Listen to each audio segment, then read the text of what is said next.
bertemu kembali dalam materi pembelajaran ekonomi sumber daya alam untuk pembelajaran kedua ya. Masih dengan Ibu, kita akan lihat pembelajaran kedua kita, lanjutan dari pembelajaran pertama.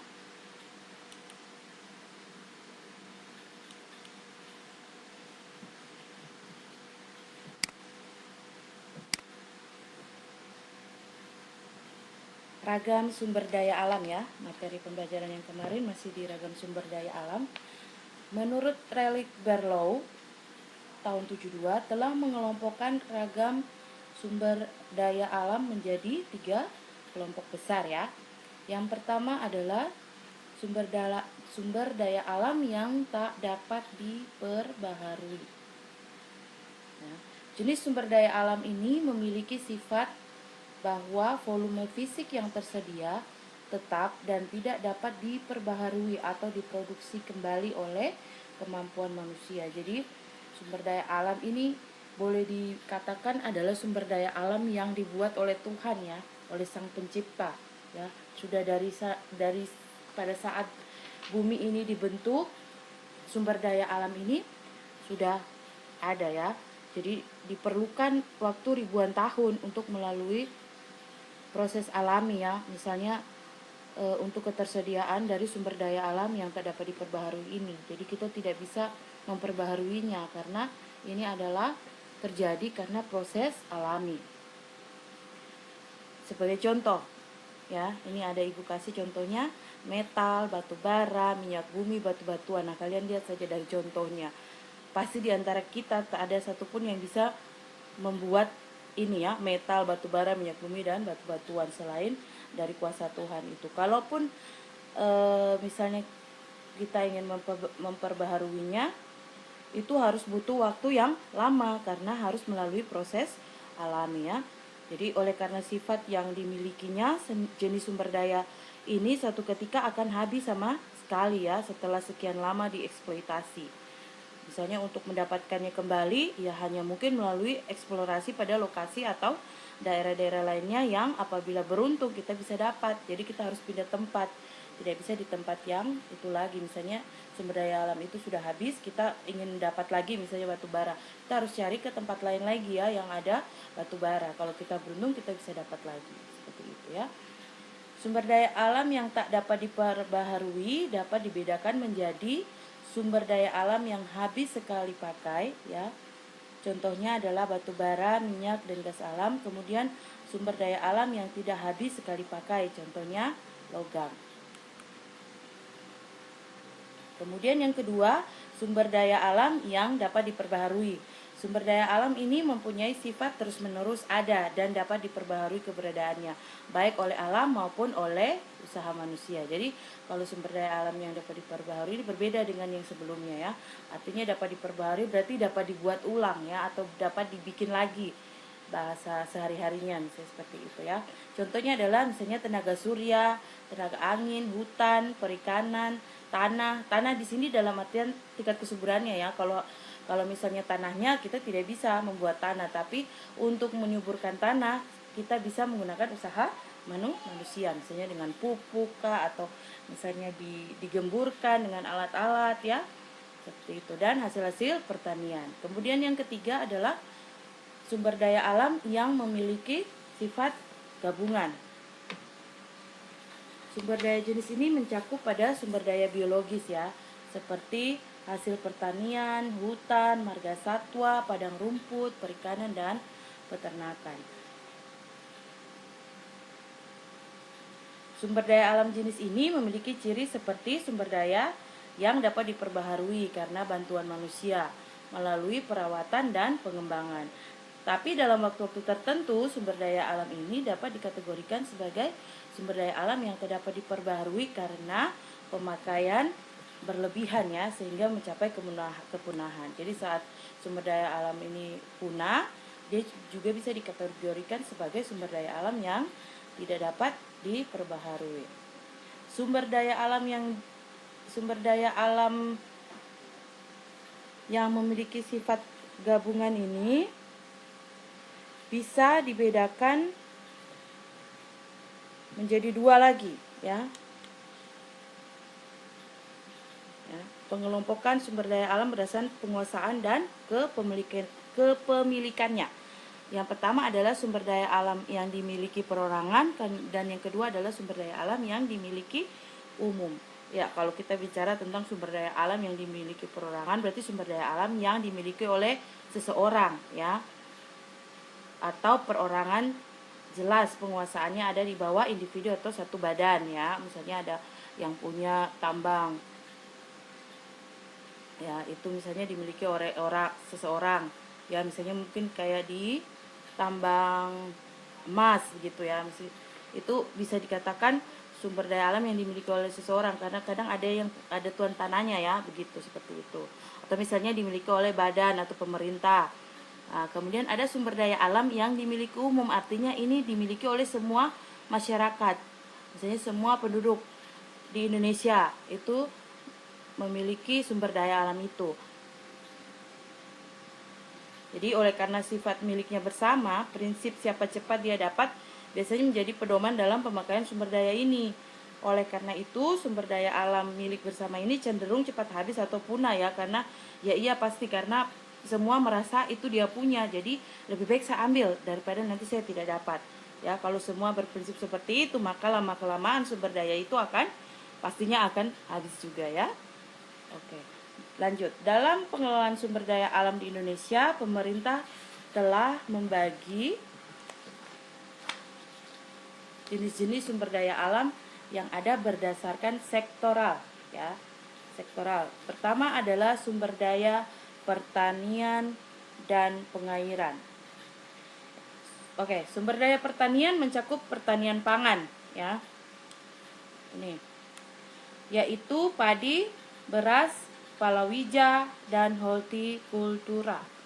Peternakan, perikanan, ya. Terus perkebunan, di perkebunan yang terdiri atas perkebunan rakyat, perkebunan besar swasta dan pemerintah, serta kehutanan. Sesuai dengan kebijakan pemerintah untuk meningkatkan produksi pertanian dan pemanfaatan sumber daya alam, pembangunan pengairan dilaksanakan melalui berbagai program yang meliputi kegiatan pemeliharaan dan perbaikan jaringan irigasi yang sudah ada, misalnya, ya. Kemudian membuat irigasi yang baru, misalnya sawah-sawah yang dikelola semakin banyak sehingga membutuhkan irigasi yang baru. Kemudian penyelamatan hutan, tanah, dan air. Yang kedua, sumber daya pertambangan dan energi.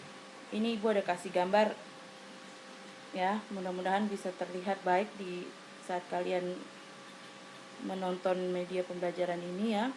Itu ada contohnya sumber daya pertambangan, dan yang di bawah itu sumber daya energi non minyak, ya. Sumber daya pertambangan itu contohnya minyak bumi, gas bumi, batu bara, timah, nikel, tembaga, emas dan perak, bauksit, pasir besi, batu granit serta bahan tambang lainnya, ya.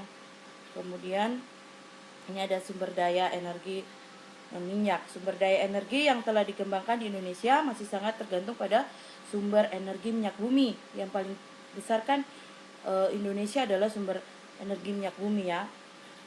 Tapi energi minyak bumi ini makin lama cadangannya makin terbatas, ya. Minyak bumi juga merupakan sumber devisa dan penerimaan negara untuk membiayai pembangunan nasional. Jadi untuk mengurangi ketergantungan terhadap sumber energi minyak bumi, pemerintah sekarang tuh terus berusaha mengembangkan sumber energi non minyak. Nah, energi non minyak itu seperti apa? Ini, ya, contohnya adalah batu bara, air, dan panas bumi. Ini yang sedang dikembangkan gencar-gencarnya oleh pemerintah, ya. Mengingat itu tadi, cadangan minyak bumi kita semakin hari semakin menipis. Contohnya kita bisa lihat ini, ya, contoh penggunaan sumber energi batu bara di Indonesia. Ini PLTU Python, ya. PLTU ini ada di Jawa sana. Rata-rata semua PLTU ini masih ada di Jawa, belum sampai ke daerah-daerah timur, ya. Jadi ini satu contoh PLTU Python. Itu dia ada di Probolinggo, Surabaya. ya. Kemudian yang kedua PLTU Suralaya. Ini PLTU ini ada di Cilegon, Banten. Kemudian contoh ketiga PLTU Cirebon. PLTU Cirebon berarti ada di Cirebon ya, Provinsi Jawa Barat. Kemudian yang keempat PLTU Batang. Itu ada di Jawa Tengah.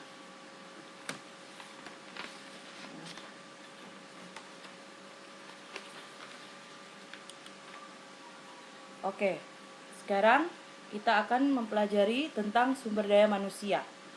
Ya. Jadi sumber daya alam yang tersedia hanya mungkin dapat dimanfaatkan, ya. Sumber daya alam ini hanya mungkin bisa dimanfaatkan apabila terdapat sumber daya manusia, sudah pasti. Walaupun sumber daya alamnya banyak tetapi sumber daya manusianya tidak ada, maka sumber daya alam itu tidak akan mempunyai nilai apa-apa ya. Jadi sumber daya manusia memiliki karakteristik yang sangat berbeda dengan sumber daya lainnya. Ya, manusia itu dibekali oleh Tuhan dengan akal budi. Kita manusia ini semua dibekali Tuhan dengan akal budi. Dengan akal budi yang dimilikinya ini, manusia menempatkan diri pada kedudukan yang jauh lebih tinggi daripada makhluk apapun di muka bumi ini. Kedudukan yang amat tinggi ini dikenal sebagai harkat dan martabat manusia. Dengan akal budi, harkat, serta martabat manusia mampu belajar dan menggunakan akal budinya untuk memenuhi segala kebutuhan hidupnya. Oleh karena itu, kemampuan-kemampuan yang dimiliki manusia merupakan sumber daya yang teramat penting dalam segala aspek kehidupan. Oke, jadi sumber daya manusia itu apa? Sumber daya manusia adalah usaha kerja atau jasa yang dapat diberikan dalam proses produksi serta jumlah manusia yang mampu memberikan jasanya dalam proses produksi tersebut.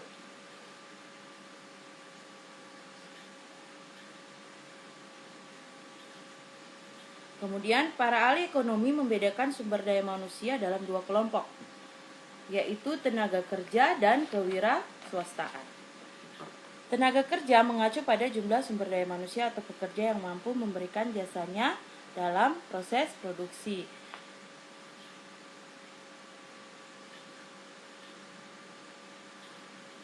Kemudian kewirausahaan menunjukkan kemampuan yang dimiliki sumber daya manusia untuk mengambil inisiatif mengorganisasikan sumber daya atau faktor-faktor produksi yang tersedia secara kreatif dan inovatif dalam kegiatan ekonomi beserta resiko yang dipikulnya berupa kerugian atau keuntungan yang mungkin diperoleh ya. Dengan demikian, pengertian sumber daya manusia itu mencakup aspek kualitas, yakni kemampuan atau jasa yang dicurahkan dalam proses produksi, serta aspek kuantitas, yakni berkenaan dengan jumlah penduduk yang mampu dan mau bekerja ya. Jadi ada dua aspek itu dalam sumber daya manusia. Yang pertama kualitas, berarti dia berhubungan dengan kemampuan atau jasa yang dicurahkan dalam proses produksi. Kemudian aspek kuantitas berarti berbicara atau berkenaan dengan jumlah penduduk yang mampu dan mau bekerja ya. Next. Contoh sumber daya manusia. Ini contoh sumber daya manusia. Misalnya seorang karyawan, mahasiswa yang mempunyai skill dan kemampuan tertentu. Jadi kalian juga adalah sumber daya manusia ya. Kemudian pencari kerja yang mempunyai keahlian di bidang tertentu, pemimpin perusahaan, tenaga ahli dan teknisi dan sebagainya. Jadi kenapa kalian harus kuliah? Supaya apa? Kalian menjadi sumber daya manusia yang bermanfaat ya. Kalian punya ilmu yang bisa nanti kalian pakai dan terapkan di tempat kerja masing-masing ya. Jadi Ibu harap setiap mata kuliah yang dibagikan oleh dosen-dosen dapat kalian serap dengan baik. Gunanya apa? Itu adalah bekal kamu untuk menjadi sumber daya manusia yang punya potensi, yang punya nilai. Artinya ada nilai yang kalian punya, sehingga orang yang punya potensi pasti akan jadi rebutan dari perusahaan atau instansi manapun. Kalau kamu punya skill, pasti kamu akan dicari tanpa kamu harus mencari pekerjaan, tapi kamu akan dicari oleh perusahaan atau instansi-instansi pemerintah, sehingga itu Ibu harapkan kalian mampu belajar ya, walaupun agak susah sekarang kita belajar mengingat pandemi ini, tapi kalian masih bisa belajar dari manapun ya. Manfaatkan kesempatan baik ini di rumah, misalnya dengan mempelajari apapun itu. Kalian bisa belajar dari YouTube, kalian bisa belajar dari Google ya. Jangan terpaku hanya dengan mata kuliah yang kalian dapat. Misalnya kalian belajar tentang komputer, walaupun kalian dari teknik industri, kamu belajar tentang komputer, perlahan-lahan pasti nanti akan bisa dikuasai ya, seperti itu. Jadi jangan menutup diri hanya saya orang industri dan saya hanya belajar tentang industri saja ya, jangan seperti itu. Kamu bisa belajar banyak tentang ekonomi, bagaimana cara membuat laporan misalnya dalam satu perusahaan ya, itu kan ada kaitannya juga dengan teknik industri ya, seperti itu. Jadi jangan terpaku dengan satu bidang saja. Oke, untuk materi pembelajaran kedua sampai di sini, ini ada tugas yang Ibu kasih ya. Ini tugas pertama. Jelaskan apa yang dimaksud dengan sumber daya dan bagaimana keterkaitannya dalam ilmu ekonomi. Nomor 2, sumber daya manusia dan sumber daya alam merupakan sumber daya terpenting. Mengapa? Jelaskan. Uraikan potensi sumber daya alam yang dimiliki Indonesia. Jadi kalian coba jelaskan dulu potensi sumber daya alam yang dimiliki di Indonesia ya. Misalnya kalian bisa sebutkan 3 contoh kah, atau 5 contoh seperti itu. Jadi tugasnya seperti biasa, ditulis tangan. Nanti ibu akan hubungi ketua tingkatnya kapan tugas satu ini akan dikumpul. Seperti itu. Nanti kita akan buat WA grup juga ya, supaya memudahkan ibu untuk berkomunikasi dengan kalian ya. Oke, ibu rasa pembelajaran kedua sampai di sini. Terima kasih banyak. Semoga dengan pembelajaran ini kalian bisa mengerti materi ekonomi sumber daya alam. Terima kasih.